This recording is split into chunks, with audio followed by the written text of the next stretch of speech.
আসসালামু আলাইকুম। গুচ্ছ ভর্তি পরীক্ষা যারা দিবা, ইংলিশ প্রস্তুতি কেমন হলে তুমি ইংলিশে খুব ভালো করতে পারো, আজকের ভিডিওতে ভাইয়া সেটা দেখাবো।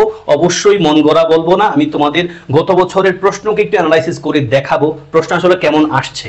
ভাই প্রশ্ন কেমন আসছে এটা না বুঝলে তুমি দুনিয়া সব পাইয়া লাভ নাই। তোমার পরীক্ষায় ভালো করার জন্য প্রশ্ন কেমন আসে সেটা জানতে হয় আগে, দেন তোমার পড়াশোনার জন্য মানে গোল ঠিক করতে হয়, সেটা আমি তোমার আজকে করাই দিব। চলো ভাইয়ারা, শুরুতে বি ইউনিট নিয়ে কথা বলবো, তারপর এ ইউনিট নিয়ে, তারপর সি ইউনিট নিয়ে, দেন আমি একটা সাজেশন দিব যেটা তোমরা ফলো করে ইংলিশে খুব ভালো করতে পারবা ইনশাআল্লাহ। যে সাজেশনটা দিব সেটা কিভাবে এক্সিকিউট করবো সেটাও তোমাকে আমি বলে দিব, ফলে অ্যাটেনশন দিয়ে শেষ অবধি থাইকো আমার সাথে।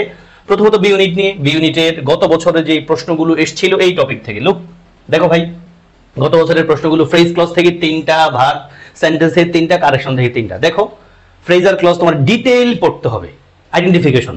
এবং ভাইয়া যে টপিকগুলো তোমাদের দেখাবো ভাই, এগুলো শুধু জিএসটির জন্য না, এগুলো তুমি সব জায়গার জন্যই পড়ো, ফলে এগুলোর খুব বেশি বোঝা মনে করা দরকার নাই।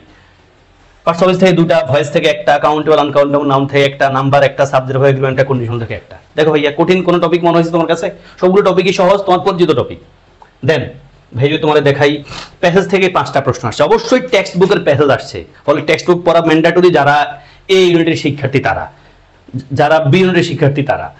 পাশাপাশি সি ইউনিটের একটা প্রশ্ন টেক্সট বুক থেকে আসছে, যেটা দেখাবো ভাইয়া।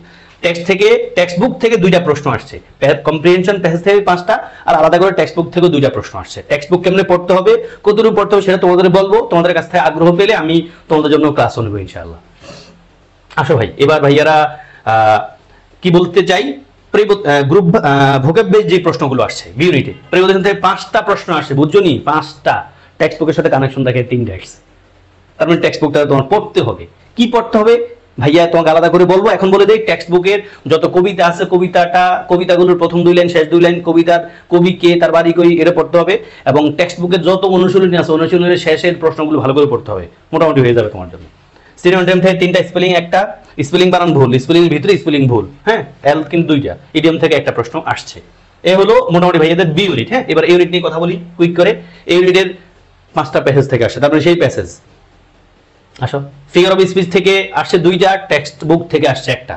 এবং ফিগার অফ স্পিচ পয়েন্টটা ভাইয়েরা পড়ি কিন্তু ওই টেক্সট বুকের সাথে কানেকশন রাখাই, খুব ডিপ না, টেক্সট থেকে যেটা আসছে খুব সহজ ভাষায়। এবং অবশ্যই জিএসটিতে গত বছর সি ইউনিটেও প্রশ্ন আসছে প্যাসেজ টেক্সট বুক থেকে, বি ইউনিটও আসছে, এ ইউনিটও আসছে, কোনো প্রশ্নই কঠিন আসে না। ভাষা যেগুলো পড়ার জন্য তোমার খুব কঠিন কষ্ট করতে হয় না, মোরালেস 2 ঘন্টা সময় দিলেও, 2-3 ঘন্টা সময় দিলে টেক্সট বুকের থেকে যা প্রশ্ন আসার মতো এগুলো পেরে যাবা ইনশাআল্লাহ। ভাই তোমাকে দেখানোর ট্রাই করবো ইনশাআল্লাহ। আসো, আমাদের ভোকেব বেস প্রশ্ন আসছে, এগুলো ভোকেব বেস আসছে হলো এই ইউনিট, স্পেলিং 1টা, প্রিপোজিশন 4টা, ইডিয়মস 1টা, সিনোনিম 1টা। এবং গ্রামার থেকে আসছে personal basis, subject verb agreement, right form verb, phrase clause, type of sentence. শুধু সেন্টেন্স বুঝে পড়তে পারলে 4টা প্রশ্ন আনসার করতে পারবে। এই 4টা প্রশ্ন কঠিন মুডের ছিল, বাট কঠিন না, মানে কঠিন মুডের এই অর্থে স্টুডেন্টরা সেই অর্থে এটা পড়ে না। রিডিং করার অভ্যাস থাকলে এই প্রশ্নটা আনসার তুমি করে ফেলতে পারবা। এই হলো ভাইয়া এই ইউনিটের কথা। এবার ভাইয়ারা সি ইউনিটের দিকে একটু যাই। কমার্সের স্টুডেন্টদের সব কথা একসাথে বলছি। 3টা প্যাসেজ আসছে, প্যাসেজের 3টা প্যাসেজ আসছে। ওদের প্যাসেজগুলো নরমালি একটু বিজনেস টাইপের প্যাসেজগুলো আসে। সাবজেক্ট ভার্ব এগ্রিমেন্ট থেকে 3টা, রাইট ফর্ম ভার্ব থেকে 3টা। দেখো বুঝতে পারছো ভাই, কন্ডিশনাল 1টা, ডিগ্রি 1টা, সিনোনিম থেকে 2টা, প্রিপোজিশন থেকে 2টা। এই টেক্সট বুক থেকে 1টা প্রশ্ন আসছে, মাদিবা কারে, মানে নেলসন ম্যান্ডেলার মাদিবা কারা বলে, তার বন্ধুরা বলে, ওটা থেকে টেক্সট বুকের ইনফরমেশন। দেখো প্রশ্ন কঠিন না, কিন্তু সিনোনিমের প্রশ্ন কঠিন হয় নাই। এবং সিনোনিমের প্রশ্ন গত 3-4 বছর ধরে ঢাকা ইউনিভার্সিটির প্রশ্ন সহজ হয়, জিএসটিটাও সহজ হয়, আগে কঠিন হয়তো অনেক বেশি। এবার ভাইয়া তোমার সাজেশন দিই ভাইয়া, গ্রামারের কোন কোন টপিকগুলোরে তুমি খুব ঝালাই ফালাই করে পড়বা জিএসটি এর জন্য, এবং প্রশ্নের ডিফিকাল্ট মোডের হলে তুমি কি করবা ভাইয়া, যেগুলো টপিকগুলো দিব এগুলো সবার জন্য, সব জায়গায় তুমি পড়ে আসছো মোরলেস। আমি যেগুলো দিব এগুলো খুব গুরুত্ব দিবা, এছাড়া যা যা করছিলাম এগুলোরও মাথায় রাখবা। দেখো প্রত্যেক ইউনিটের স্টুডেন্টরা অবশ্যই তুমি পার্সোনাল স্পিচের ব্যাপারে জানো হয়ে থাকবা ভাইয়া, এখান থেকে প্রশ্ন অবশ্যই পাবা, সব জায়গায় আসে। ভার্বের সাথে যে টপিকগুলো আছে ভাইয়া, এগুলো সব জায়গার জন্য তুমি পড়ো, আমি জানি। Right form verb, tense, subject verb agreement, conditional, positive, এগুলো খুব করে পড়বা। এখান থেকে মানে জিএসটি তে তুমি এই কয়েকটা পয়েন্ট অফ ভিউ থেকে কমপক্ষে 5টা, 7টা, 10টা করে প্রশ্ন পাইতে পারো, 10টা পাইতে পারো ভাইয়া। আন্দাজে বলতেছি না, প্রিভিয়াস কোশ্চেনগুলো দেখেই তোমাদেরকে বলছি কথা। পার্সোনালিস্টটা ভালো করে পড়া, ভয়েস ন্যারেশন, ডিগ্রি, কারেকশনের কথা তোমরা জানো কতটা ইম্পর্টেন্ট জিনিস। ফলে ভাইয়া যে পয়েন্ট অফ ভিউ বলছি এগুলো আমার কাছে মনে হয় কারোর জন্য নতুন না, এগুলো সবকিছুই সব জায়গার জন্য তুমি পড়ছো। এই পয়েন্ট অফ ভিউটাই আবার রিভিশন দাও, ভালো করে রিভিশন দাও। এবার আসো ভাইয়া, তোমাকে ভোকাবুলারির ব্যাপারে যদি কথা বলতে চাই, ভোকাবুলারির ব্যাপারে, ভোকাবুলারির জন্য তুমি প্রিপোজিশন আর সিনোনিম এই 2টারে ম্যান্ডেটরি মতো করে পড়বা। স্পেলিং গ্রুপ ভার্ব অবশ্যই পড়বা, স্পেলিং গ্রুপ ভার্ব অবশ্যই পড়বা।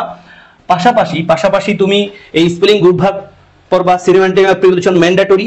ভূগোলের যে যে টপিকগুলো তুমি যেখানকার জন্যই পড়ো সবগুলো একটু রিভিশন দিবা। এবং অবশ্যই এই কথা ভাইয়া তোমার বলি নাই, বিসিএস এর প্রশ্ন এটা ম্যান্ডেটরি ভাইয়া, এটা তো তোমার জন্য ম্যান্ডেটরি।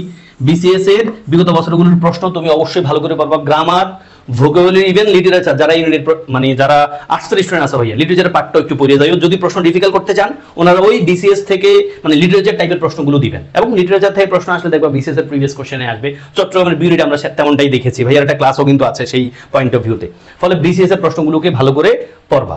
ভোকাবুলারি নিয়ে তোমাদের প্যারা আছে, সেম কথা ভাইয়া বলবো, এতদিন ধরে যা যা পড়ছিলে তার রিভিশন দিবা। অবশ্যই বিসিএস এর প্রশ্নরে খুব ভালো করে পড়বা, কারণ জিএসটি তে বিসিএস এর প্রশ্ন থেকে অনেক অনেক প্রশ্ন ওনারা দিবেন আশা করা যায়। এবং প্রশ্ন কঠিন হইলে ওনারা লিটারেচার থেকে বেশি প্রশ্ন দিবেন, বিশেষ করে বি ইউনিটে। এবং প্রশ্ন কঠিন হলে ওনারা কারেকশন থেকে বেশি প্রশ্ন দিবেন। পিন পয়েন্ট এরর থেকে প্রশ্ন কখনোই হয় নাই, খুলনায় হয়তো আলাদা করে যখন মানে ওনারা যখন আলাদা করে পরীক্ষা নেন, এখন তো ওনারা আলাদাই।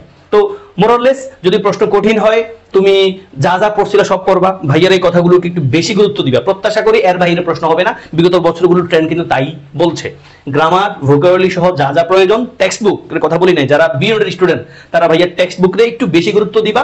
টেক্সট বুকে কি কি পড়বা, কবিতাগুলোর পড়তে হবে, কবিতার প্রথম দুই শেষ দুই লাইন কবির ব্যাপারে জানতে হবে। প্রত্যেকটা গল্প কবিতার শেষ দিকে যে অনুশীলনের প্রশ্নগুলো আছে এগুলি খুব ম্যান্ডেটরি সবার জন্য, এ বি সি সবার জন্য। বিএডের জন্য ভাইয়া ফরজের মতো করে পড়ো। এবং ভাইয়া তোমাদের প্রিভিয়াস কোশ্চেন, তারপর টেক্সট বুক, তোমাদের জন্য প্রয়োজনীয় কিছু ক্লাস নেওয়ার প্রচেষ্টা চালাবো। সংখ্যা যেমনই হোক, তোমাদের কাছ থেকে রেসপন্স যেমন পাবো ক্লাসের সংখ্যা তেমনই হবে। যারা ইংলিশ নিয়ে খুব প্যারায় আছো, ইংলিশে খুব উইক, গোছাইতে পারো না, তারা চাইলে এই গ্রামার, ভোকাবুলারির জন্য তোমার জিএসটির যা যা প্রয়োজন সবকিছু পাবা। আমার একটা কোর্সে জয়েন করতে পারো, কোর্স ফি মাত্র 510 টাকা।